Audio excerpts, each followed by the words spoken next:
Thanks everybody for listening in today on Culture A. On today's show, I have a very, very special guest, David Houlihan, who joins me from Accenture. David is currently the recruitment director there for Middle East and Africa. And David, thank you so much for joining me today. Just to give our listeners a quick overview of who you are, so you know who I'm speaking with. David's had a substantial experience in leading sort of transformative initiatives and driving HR planning and strategic business growth. Not only does he have demonstrated expertise in recruiting, which is, of course, his background, but as well as in HR partner roles, including manpower planning, including employee engagement. And I'm sure there's a long list that kind of follows that as well. He's been recognized widely for developing and revamping talent ecosystems in the Emirates, in Saudi Arabia, in Qatar, and in the Bahrain markets. So very well accustomed to this region, which we love to focus on, and encompasses both, government and private multinational corporations. So very, very strong background. And again, David, thank you so much for joining me today. Thank you, Sarah. I'm delighted to be here. Appreciate the time. Of course. I'm going to hand it over to you for just a couple of minutes. If you want to maybe give our listeners a brief overview, in addition to what I've told them about your background, kind of what your expertise is, what you've had your hand in, what kind of makes you tick. Great. Thank you very much. Yes, absolutely. I suppose to add to that, obviously, you're probably telling from my accent, I'm Irish, and I've been in the Middle East now 14 years, having lived in Saudi, Bahrain, and the UAE, all three countries as well. So I've been doing my tour, shall we say, per se, around the Gulf at this time, but also covering, Middle East, Africa, but also as well Southeast Asia, India as well, and also Turkey as well. It was within Levant also. So my functionality in essence would have been the core of, as we know now, talent acquisition, recruiting, but I've also covered talent management. And I think when you're brought into a leadership role, you're very engaged, of course, with the wider HR scope as well, and from a strategic perspective. I've been very lucky, I believe, to have joined some fantastic companies and organizations as well, which has been a great learning curve for me, particularly I would feel in the multinational space, but also as well with the smaller business as well and government. So obviously my engagement and obviously my input has been, as you mentioned, absolutely change. It's the core of what Accenture is. We're all about change. It's consistently moving. But I think obviously keeping a pace of change, obviously as we move into AI and we move into obviously technology, which is driving obviously, particularly recruiting and HR itself, it's quite an exciting time now. And I think over the next 5 years, we're going to see quite a huge change, quite transformational change in how HR as a whole is going to function, not just here in the Middle East, but I think globally as well. Yeah. And so first of all, thank you very much for that overview. I think it's given our listeners a lot of insight on your background a bit and kind of what interests you. Let's talk about change, because there is a very big, significant change that's happening in the market. It's actually the subject behind our show today, and that is how companies are now offering what they call flexible working arrangements. It's a sensitive topic, I think. There's a lot of hesitation to really discuss it openly. Let's discuss what it is. So, how do you define flexible working? Obviously, everyone's got a different perception of what flexibility should be. And there was always some level of flexibility within each organization. When we look at flexibility of, working practices, work-life balance, obviously, prioritization, you're looking, I think globally, the maturity was there. The Middle East, I think, does have a slight, shall we say, reservation. Now, I'm finding that okay with not so much the multinationals, but maybe the more localized companies, whereby they're traditionally abreast of, being in the office. But the change has definitely happened. And I think COVID was definitely a great instigator of that to kind of, put it forward, put it in place, test it out. And it proved, I believe, quite successful. Companies themselves, you're seeing some of them now transition back to obviously an office space environment on a semi-flexible basis. But overall, I think the expectations now of future hires happening or future people looking to move organizations or change jobs, the priority now is that flexibility. And that flexibility is work from home. It could be, more flexible working hours. It could be work-life balance. It could be more, obviously, their focus, particularly in the Middle East with expatriates, that flexibility of being able to work from home in their home country, going home for a couple of weeks. So there's a number of factors, I believe, there, which are keeping employees engaged. We were very surprised, I believe, here in Accenture when we expected during COVID that we didn't see an escalation of attrition. Actually, attrition dropped because Accenture put in place a number of different factors to make life more balanced, shall we say. And they were talk through those later on. But I believe the flexibility of, being able to, particularly in this part of the world with expatriate workforce, that is a huge expectation, I believe now, of future talent going forward. David, you hit the nail on the head. It is an expectation of talent in the market. It is what they're expecting to receive from an employer. And I think it's looked at almost as a bare minimum. At the very least, you can give me flexible working, and in addition to XYZ. What's funny is I'm seeing out there, and this is just my perception, so I want to put that disclaimer out. When you go online to different job boards or LinkedIn where you see jobs advertised, there's always a section at the bottom that says, what do we offer? And many people note down, we offer flexible working. It doesn't explain exactly what that is, but you can tell they're putting it out there as a method of attraction because it is what interests people now. And as you rightly said, COVID very aggressively forced us to move into a work from home culture. And for those organizations that didn't, were not in a position where they had to reduce headcount or close down, and unfortunately that was a lot, there were individuals that were able to work from home, and it just proved that it was something that was possible. In many ways, it worked in the reverse, in the sense that because people were working from home, there wasn't like a hard line in terms of a cutoff on your workday. And so you saw productivity increase, you saw deliverables increase, there was it kind of skyrocketed in terms of efficiency of employees because they were dedicating those hours. And at the same time, it allowed them to pop out in the middle of the day if they needed to, or tend to their family if they needed to. And so it did create this new normal. And this is what we're seeing as a trend after the pandemic, right? Candidates prefer this kind of work environment. Mm-hmm. Do you see companies that are not offering this? And what I mean by that is not typically working from home, but even a hybrid model. Companies that don't offer that, do you see it impacting their company culture? It's a great question, Sarah. I think there was a very recent stat by LinkedIn, and this was obviously done by geography, but particularly with the Middle East perspective, okay, the respondents were 72% of people, if they were offered a job with non-hybrid working, would not accept the role. Only 18% said they would actually accept a position if it was office-based 100%. Now, that's just one stat. Now, that just gives you a very clear indication that, nearly 75% of people want this. This is what is very important. You hit the nail on the head as well. Absolutely. I mean, particularly mothers, or fathers, as the case may be, who have young children. They're able to manage their day around, the expectations of, say, schooling or dropping the kids off or kids to school in the morning, or if the child is very young. That flexibility is critical, particularly for female employees. I mean, or even male employees to a certain degree, but diversity, of course, and inclusion is a huge topic. That's just one section. I think overall, if you look at it and the productivity, you rightly said, we saw productivity rise and it was increased. The key word I think has been thrown around is trust. Do you trust your employees to be able to be productive? And that's down to leadership. Leadership need to make those decisions to understand that they trust their people. Then again, there's the argument of, well, I can't, this person's not performing. Well, that's down to putting in the right metrics, putting the right SLAs, the right KPIs, the right support mechanism. And tracking systems to be able to gauge. Yeah. Exactly. So from that perspective, okay, if you do have the right tools in place and the right mechanisms in place as well, productivity can be measured. It can be very clearly outlined. You rightly said, do you have to work 9 to 5? If you have to attend meetings in certain cases, but people who are working 7, 8 in the evening, they might take 2 hours off, say from 1 to 3, and then work late in the evening. So that kind of, I think the whole genre of the whole 9 to 5, 9 to 6 concept, okay, is slowly going out the window. A working day is a working day. You're paid for 8 hours. We know very well people work more than those hours now. It's very common, particularly in COVID, people were, when we're moving people around and mobility issues and, so on and so forth from there, being particularly trying to get people into the country due to, legal issues or, compliance issues with local legislation. So I think that flexibility shone through.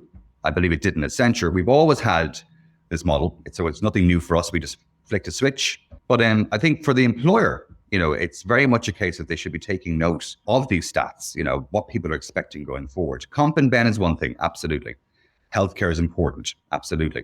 The financials are important. But I believe the flexibility now is the number one feature for new employees going forward. I agree with you. And you quoted a stat there. I actually have a similar stat that I wanted to share, but I'm going to pause for a second, come back to that, because we now, even in our discussion, we have two data references that we can bring up. It just proves to me that this is a very hot, talked about topic. It is something that is needed, it is something that is wanted, and it's something that's valued at the same time. I was discussing how employees feel valued in an organization. And now, of course, there's a very high number of things that we can throw into that list to say why they would feel valued. But one of them is trust from your employer. One of them is ownership, right? So do you have the ownership to perform in your role? And if you do, and your employer trusts you, then that strict 9 to 5 sitting at your desk should not prove that you are or not doing your role. It's something that's very hard to shift away from because, typically with more regional organizations or local organizations, it is the cultural norm. It's something very different to how they usually operate. And I'm specifically talking about roles that do not mandate you being in the office. Of course, there are roles sometimes that you have to be there physically. I resonate with some of the things that you said. Let's talk about, from a talent acquisition perspective, how flexible working helps, right? Because one of the things that you look at is candidate attraction. And when you're looking to fill roles or employ people, without flexible working, you're restricted to looking within a certain geography, or you look at places where you're okay to bring them in from and then supply a visa for. With flexible working or with work from home arrangements, that geographical restriction is gone. It's eliminated, right? So it completely opens up a pool of talent that you couldn't tap in previously. I myself have a family member who is based in a GCC country, lives there, works for a company out of the US, caters to the GCC markets, and works remotely, works from her home. And she does it very successfully. So that's one example. I'm sure there's a million. So can we talk through kind of what you feel, if you feel that geographical positioning is top of mind for candidates when they're looking for something? Is it like a deciding factor when they're looking to apply for a role? Do you feel that? It is quite a broad question, Sarah. I think that when you're looking at, it's very much around the industry you're in, I think, generally speaking. Obviously it's down to clients as well. So you have your internal mechanisms of KL productivity, of course, and expectation, but you also have the client expectation as well. If I was to give you an example, say, for example, of Accenture, we are a client-facing company. We are very much sitting with the client. We partner with the client. We're basically, their right-hand people. And we go through that journey from A to Z, But that being said and done, the expectation of K on the ground from the client is one thing, and that may require to have a certain number of folks with the client 24/7 in a consulting capacity. If you look at technology, for example, with our RDA, so our development authority, that's all short because we don't need to have those people physically on the ground because of the type of, obviously technology that's been designed for the client doesn't necessarily require you to be on the ground. So again, it's very role specific. It's very industry specific. It's very much on the expectation of the client. Back to your point, we are seeing this huge shift to data and coding and engineering, of course, as well. These things can all be done from your bedroom. You can be sitting there on your desk and coding away. Or you be in a cafe. So that requirement, as we just mentioned beforehand, if we're setting the right accountability and the right expectations, that person knows, that they have to have a certain thing done in a certain timeline. Then again, there is a flip side to this as well. And I think that is kind of a concept around engagement from a human aspect. When we do get onto Teams, we do get onto different virtual calls, meetings.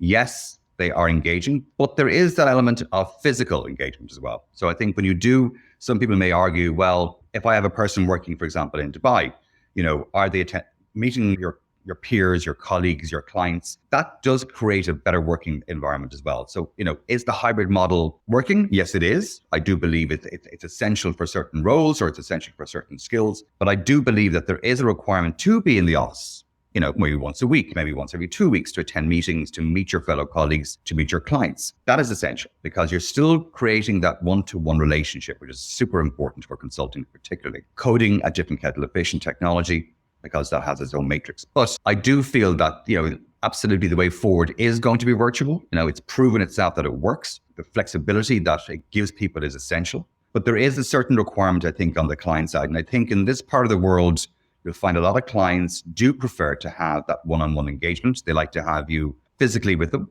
Not necessarily every day, but at least if you're there 2 or 3 or 4 days a week, they'll accept that. And they do raise questions when people aren't on the ground with them. We've heard that quite often.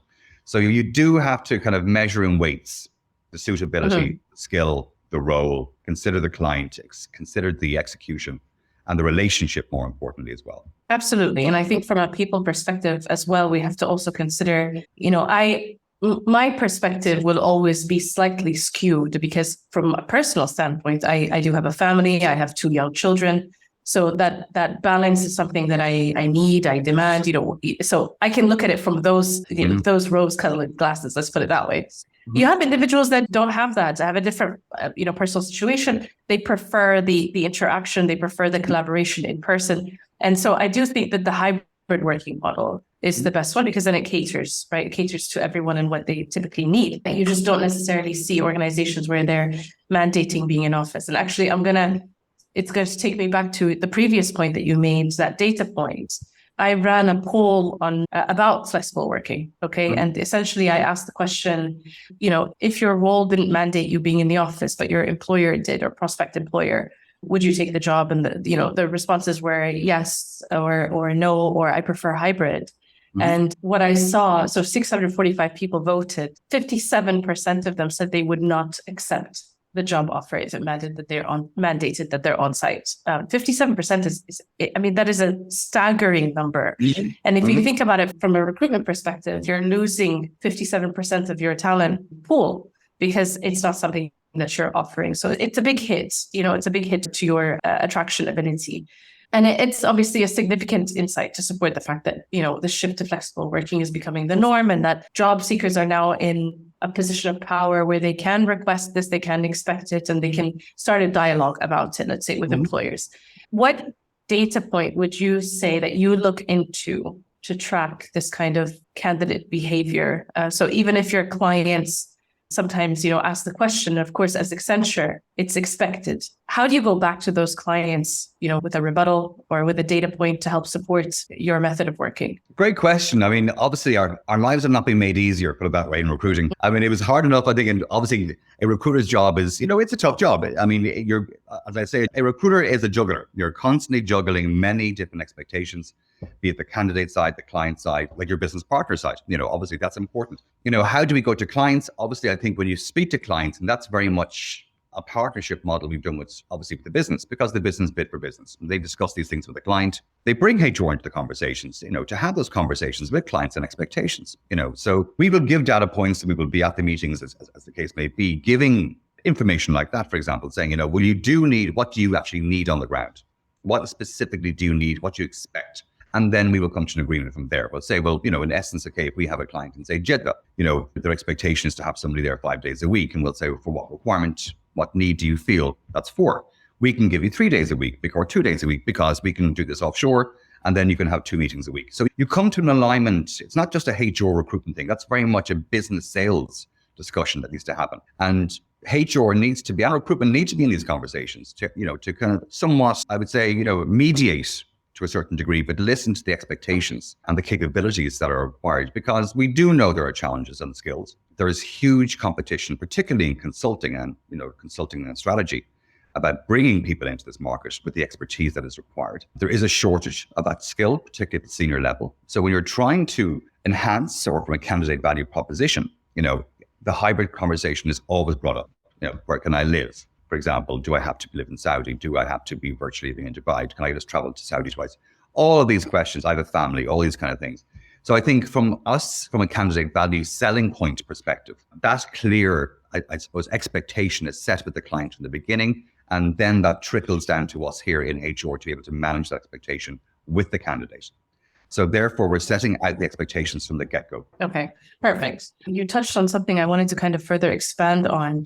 Talent attraction is typically sits with recruitment, but you're looking at bringing in people to an organization. Let's completely simplify it, right? So what individuals want, what they're asking about in interviews, or once they're employees, or in their exit interviews when they're leaving. These are all insights that you collect and you can leverage to strengthen or tweak, let's say, your approach to something. Can you help me understand how you feel you should strengthen that internal collaboration? So between recruitment and HR and the business and the leaders, how do you strengthen that internal collaboration to make sure that there's an ongoing dialogue about this that reflects the needs and the wants from your employees, from your prospective candidates, and so on? Brilliant question. And it's down to, I think, the wonderful world of recruitment, always, it's a very KPI metric driven. So we're constantly under the radar. When you look at holistic HR or the wider space of HR, that can be quite qualitative.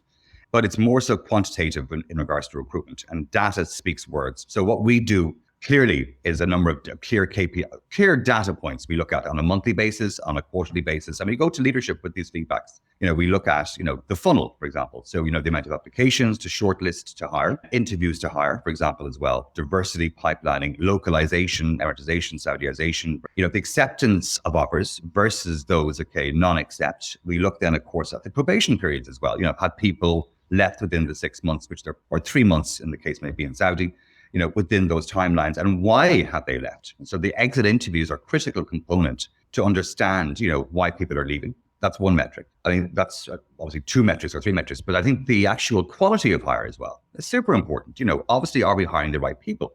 And are they staying after 12 months? So we in recruitment have a responsibility up to month 12 of a person being enrolled to understand the quality of that hire, because that enables us to measure how successfully we are assessing people, how we're attracting them. Obviously then your sourcing channel mixes, and you have other metrics as well to support how we're sourcing these folks, of course, and obviously where we're attracting them from. The needle has shifted. People don't apply for jobs anymore. If you post a job out of 500 applicants, you would say maybe 12 are relevant. So we've shifted the needle now to very much a headhunting expectation. And to be a headhunter, you've got to sell a company. You've got to, and in essence, recruiters are salespeople as well. They're representing the brand. They've got to have a strong candidate value proposition as well. So again, these questions, the first 3 questions were asked, of course, the role, the specifics, and is it hybrid? That's the second question. Females particularly will ask that question. Is it hybrid? Can I work from home? And then, of course, as well, about their families' education, flexibility of working from home, from their home country. Again, another question they're asked. So these are the top 3. And of course, the old school comp and ben. But to answer your question, the KPIs, absolutely. That's a critical component of a data point we go back to leadership with all the time, stating this is what's happening, and we go to the market. We all understand our competitors. What are they doing? So we do a quarterly review of the competition in the Middle East and other markets we go to attract those folks, be it Europe or be it India or Pakistan or whatever, and understand what the competition are doing there.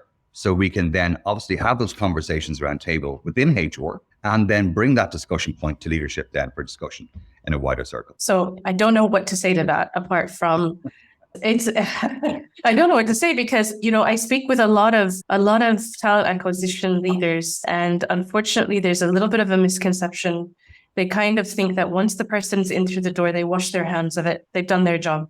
And here you are at Accenture saying, no, we are responsible for the first 12 months of their employment, essentially, to make sure that we've hired the right person, they're successful in the role, and we're gauging, where are the gaps and learning from it. And I think that's key. Accenture has proven time and time again throughout the years that has a very successful sort of internal TA engine. Okay. And I think it wouldn't be Accenture if that were not the case. And you've just given us some insight into how you maintain that position. But is there one thing in particular, or let's say 2 things in particular, that you would say help to spearhead the factor that you're able to keep ahead of the market? It's very much around, when I started my personal journey, of course, with Accenture was to communicate nearly 4.5 years ago to I think ramp the model up, look at it, restructure it, what's working, what's not working. I think the important part, if we look at Accenture, very good point made, we hired approximately 110,000 people a year.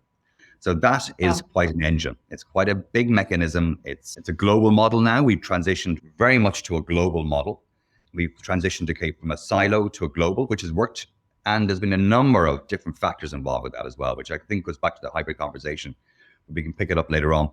But, and you're seeing that happen with a lot of competitors in the MNC space as well, where they're kind of saying, hybrid model, it works. If it works from home, does a person need to be in Dubai? They can be sitting in Sri Lanka. They can be sitting in, wherever the case may be. But I think what you look at the market, and you've got to be constantly one step ahead of the market. So that constant marketing, market data, the drivers of what's happening, the shifts with the competition, the shifts with the skill sets, more importantly. So when you see where those skills availability gaps are, that's where you need to be one step ahead, And if you are, say, for example, looking at Saudization, knowing that we have to ramp up to nearly 65, 70%, amortization's got to be 6%, it's going to be 8%. Qatar is starting now.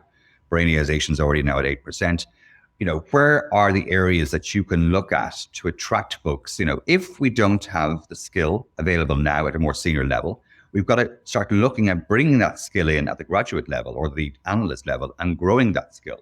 Looking at females, leadership, growing that area as well. So there's a number of different factors, I think, but primarily it is essentially market mapping. You've got to know you've got to know the market. You've got to know what your ecosystem partners are doing. Very critical, important. When you look at, not just ecosystem from a commercial perspective, but from a government perspective, working with the government authorities to, because they're very excited and they're obviously quite aggressive in looking at, upskilling their folks. And obviously that's a clear priority, and how we can work with them to ensure that happens. And that could be happening with not just government organizations, but also with universities. Universities are now coming to us and saying to us, what skills do you need? They will design and open courses and in partnership with us now to say, right, we'll open up this course. It'll be a 2 or 3 year postgrad diploma. And then Accenture will hire those folks essentially from there as well. So there's a number of different factors, like a bit like an octopus. We're spreading our tentacles out there in numerous different silos or different areas to partner, to engage, and then to look at the future skills gaps, more importantly, that we see coming, particularly in technologies. It's constantly changing. I mean, partnerships are key. Partnerships in any are really key. And there are a number of resources or channels that are set up to be conducive to this partnership, to help organizations bring in different skill sets. You touched on nationalization, and without going into that topic too much, because it's a full topic on its own, if you're looking at the UAE, for example, with Emiratization, there's this push obviously to move towards hiring additional nationals within the private sector. A lot of organizations are working towards this. If an organization does not offer flexible working, which we're seeing is a trend, I mean, particularly in like youth, and this is what they want. So if they're not offering this, it's already a very small talent pool. UAE nationals is a very small talent pool within the UAE because of the ratio of expats to nationals anyway in the demographic. So how do you propose organizations attract this talent pool if they're not able to offer flexibility? Good question. I mean, obviously, flexibility of working hours is one thing, but there is other incentives, of course, as well. Obviously, we looked at, just one minor point would be, say, for females, for example, okay, new mothers, they would get 3 to 6 months off, and we would insist that they don't travel for a year or 2 years after that to a client because they have to be home with their families. Small things like this make a difference, and they make a very big impact, particularly to a new mother or new father, because they don't have to be spending 3 or 4 days away from home. That is just one small element. You look at comp and ben, you look at the incentives. Of course, you're going to retain people, based on performance and performance outcomes. But I did see, and it's becoming quite apparent now, particularly in the compensation space, retainers. You're seeing people being offered retainers to stay with the company for 12 months to 24 months. You're seeing a lot of companies now putting into contracts now as well, NDAs, where you can't go to the competition for 12 months. So these are smaller, not very necessarily kind of beneficial to a certain degree to the employee, but the employer is trying to do it. It's not something we do, but flexibility as well. I mean, it's not just around working where you're actually physically working from. I mean, the hours you work, particularly, do you have to be in the office at 9 o'clock? No, you don't. You can be in at 11, 12, and then you can go home at 6 or 5 o'clock as the case may be. I mean, if you go back to the old, even 10 years ago, I mean, how long would it take commuting into work? For an hour and a half back. How much is it costing you in office space?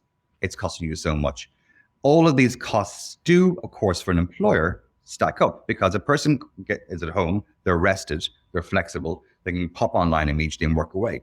They haven't wasted nearly 3 hours or 2 hours a day commuting. It's costing them less, of course, in office space costs as well. It's costing them less in insurance. It's costing them less in these areas. So these are incentives, of course, which employers are looking at too. I'm probably going off the point there. But I think from a flexibility perspective, holidays as well. Looking at holidays, what kind of flexibility do you have there? Some companies are very stern, saying you must take 2 weeks together. That's not going to work for people. People need that one day here, 3 days here. Somebody's sick. We're all human. Of course, people need time off. We understand that. We don't expect you to be demanding a sick cert after 3 days. We trust our people. That's an important part. I think back to your previous point, trusting professionals to get on with the job. You're hired for a reason. You're hired for your skill. You're hired for your talent. You're hired for being professional. We're not here to hold your hand. At the end of the day, you're accountable. And I think the culture we have here drives that. So those flexibilities, our leads are very flexible in regards, and supportive, I believe, as well, in that space. But I think Accenture as a culture, and I believe in previous companies, we did very much have a very open culture, a culture of feedback, which I think is super important too. So a lot of cultures don't have that. They wait halfway through the year or the end of the year for a performance review. We have a constant culture feedback, monthly, looking to refocus, to realign. We all go off the rails a bit, and obviously need some mentorship. That's an availability too as well. So I think particularly with junior members of staff, they want that direction. They want to be advised. We give that as a candidate value proposition and say to them, this is going to be what you're going to be doing for the first year. This is your person to go to. And that puts a lot of trust, I think, to an organization where a new employee feels not so much out in the cold, but that they know they're on this journey. Absolutely. Absolutely. I think from an employer perspective, one thing that maybe is being missed in these organizations where they're not offering flexible working arrangements is, I think the end goal for every organization is growing. Okay. Every company wants to grow. How can you remain a scalable organization if you have mandates that you can't track? So for example, how can you grow to become a global organization with offices in, sprinkled in different countries? How are you going to track whether or not an employee is there or is online or is present or is engaged? You're not able to do that. Instead, you need to put in place mechanisms that help you track the output of each employee and use that to decide how you mold your working model, I think, and as you said, yes, trust, ownership, but I think, building out in the way that Accenture has an engine or a mechanism to help to identify data to support how you're approaching things is kind of the right way to go. So I think that sometimes it's forgotten, from a lot of organizations. Mm-hmm. Okay. I've got one last question for you, if you don't mind. One last thing. So you've helped us to understand how Accenture has stayed ahead. Okay. You definitely have your finger on the market, on what's changing, on what's happening, on what's working. What about you personally, David? How do you make sure from a thought leadership perspective that you are not only keeping up, but staying ahead, that you are informed? How do you do that for yourself? Well, obviously, great question. Personally, I make it's my priority is my team. That's obviously my priority, and obviously understanding that my team are kept up to date, kept upskilled. They've got clear direction. They've got clear support. That's obviously my mandate. But I think that it's very important to look at it from a number of different lenses. The first lens, of course, is that you are in tune with your business, that you are a business partner, and understanding your business is essential. You see a lot of it in the past, and it's quite common, recruitment is treated like, obviously, it's just transactional. That's the mindset of a lot of people, okay, where it's not. That's changed dramatically. We are marketeers, we are salespeople, we are business partner. We need to know your business to be able to sell it or to source the right people, to bring the right people and give the best candidate experience. I think the most frustrating part, I think you get feedback from people is, even with people applying for jobs, they don't get feedback. Nobody comes back to them. That is quite a frustrating thing, or a recruiter picks up the phone and is unable to inform even that senior candidate of what the role is, what the expectations are. And that, that first initial engagement is essential to have somebody's interest. What we do, and what I do, of course, as well, naturally as well, I track these things, obviously, as I mentioned, there's a number of different metrics and data points I track on a weekly, quarterly, monthly basis. I don't believe in going too super data because, obviously you get yourself bogged down and you lose that element too. But, the right tools will essentially help you in that manner as well, to move away from a manual. You see a lot of operating systems at the moment, and tools are becoming quite cheap. They're becoming inexpensive. We've got the platforms. We're all in the cloud now. Obviously tracking data is one thing, and obviously the candidate experience and that measurement and manager experience is essential as well. That, that they believe they're being rightly managed and the service is up to what they expect from a qualitative and quantitative perspective too. But even about the brand. So knowing about how our brand is positioned. We do, again, go to market and get the feedback and Gallup polls and right across the board as well, understanding how we are as a preferred employer, and why is that?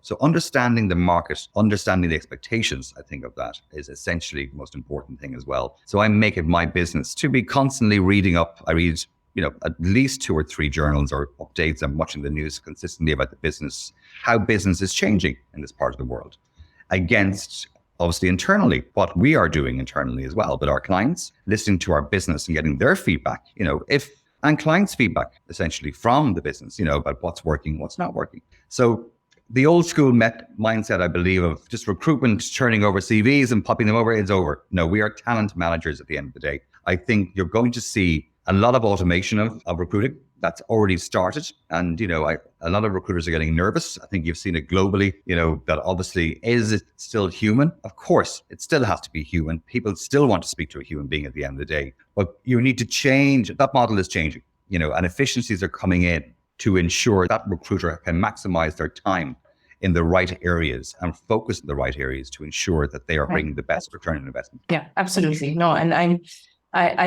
am a big advocate of it, because I do think that if you have a recruiting team that's, spending a lot of time on manual efforts or ad hoc requests or anything that kind of takes them away from the core job, then you don't have an efficient team. You just don't.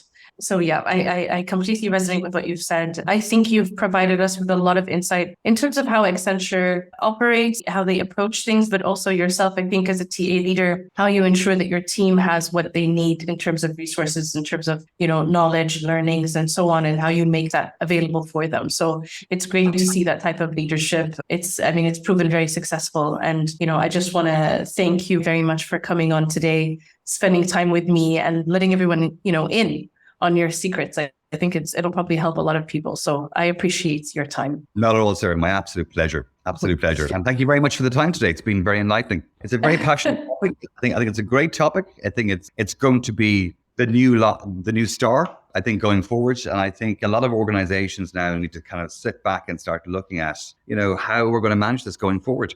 It is definitely exciting times. And I have to admit, I struggle a little bit, trying to remain objective with this topic just because, of what I see. So it's definitely nice to bounce the topic off of someone else. And I know that it's not the last time that we're going to be speaking about it. So I look forward to welcoming you back on the podcast for future discussions. I will be knocking on your door. For anyone who's listening in, I appreciate you taking the time to listen in. Give us your feedback. Let us know what you think of today's discussion. If you have questions for myself or David, feel free to send them in and we'll, of course, get back to you. And yes, please like and subscribe. Thank you again, David, so much. You're more than welcome. Thank you very much, Sarah.